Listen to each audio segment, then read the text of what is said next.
빗물로부터 실내를 보호하기 위해서 인류는 지붕 재료를 꾸준히 모색해 왔습니다. 자연에서 채취하는 억새나 갈대 같은 재료를 시작으로 나무 판재나 참나무 껍질도 사용하였고, 천연 판석이나 타일을 쓰는가 하면 고가인 금속 재질의 지붕도 있었습니다.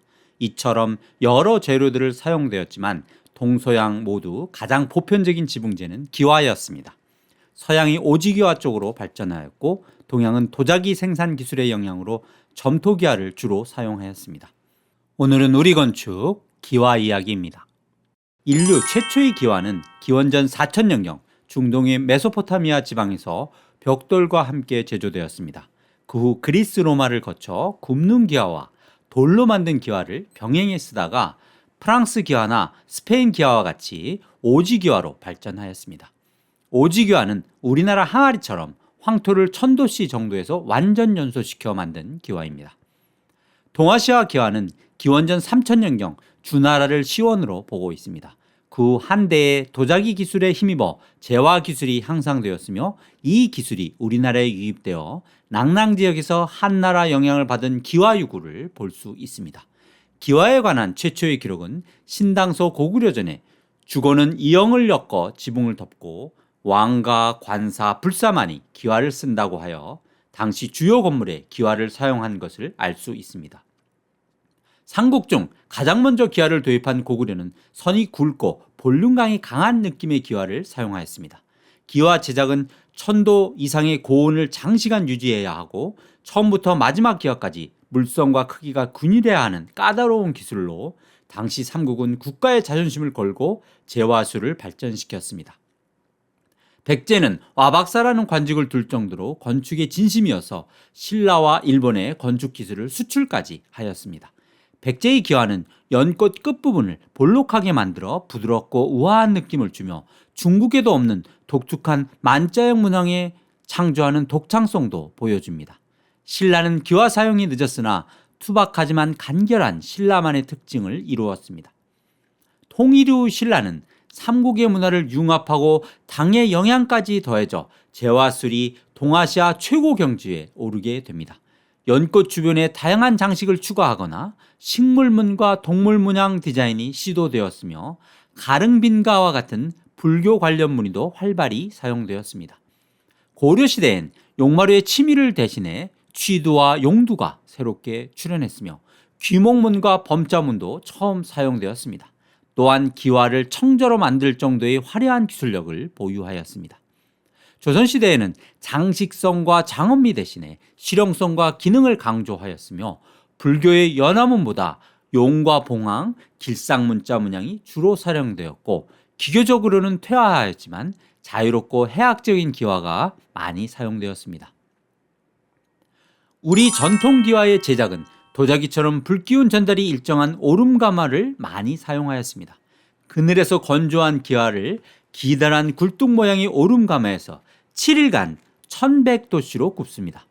연소 중에 불구멍을 갑자기 막아 3일간 불완전 연소 상태를 유지하는데, 이때 탄소가 기와면에 내려앉아 진해색의 기와가 완성되게 됩니다. 이 표면의 탄소 성분이 발수 기능을 조절해 소위 숨쉬는 기와가 완성되게 됩니다. 우리나라 기와는 암기와와 수기와를 상하로 까는 오리지널 방식입니다. 중국과 일본은 일부 변형되었지만 우리는 옛 방식을 고수하고 있습니다. 암기와는 바닥에 놓는 기와로 평화 또는 여화라 하며, 위에 놓는 수기와는 남하 또는 부화라 부릅니다. 처마 끝의 기와면에 물놀림판을 둔 기와를 막세라 하는데, 이 막세면의 문양에 따라 기와 역사를 추정할 수 있습니다.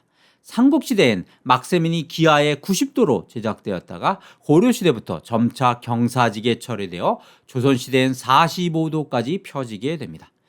살림집에선 막세 기와를 쓰지 않고 수기와 끝을 흰색의 와구토로 막는 기법도 사용됩니다.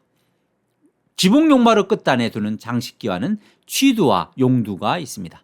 삼국시대에는 용마루 끝에 웅장하고 날렵한 새꼬리 모양의 치미를 썼는데, 점차 독수리머리라는 뜻의 취두로 대체되었습니다. 취두는 이름과 달리 용머리 형상의 장식기와이며, 후대엔 더 직설적인 용두기와로 바뀌게 됩니다. 지붕에 이렇게 용 모양을 선호한 이유는 물을 다스리는 용의 기운으로 화재를 막고자 하는 바람 때문이었습니다. 내림마루와 추녀마루 끝에 두는 기와를 망화라 하며 망화 하단에는 수키와 두 장의 먹어불로 마무리를 합니다.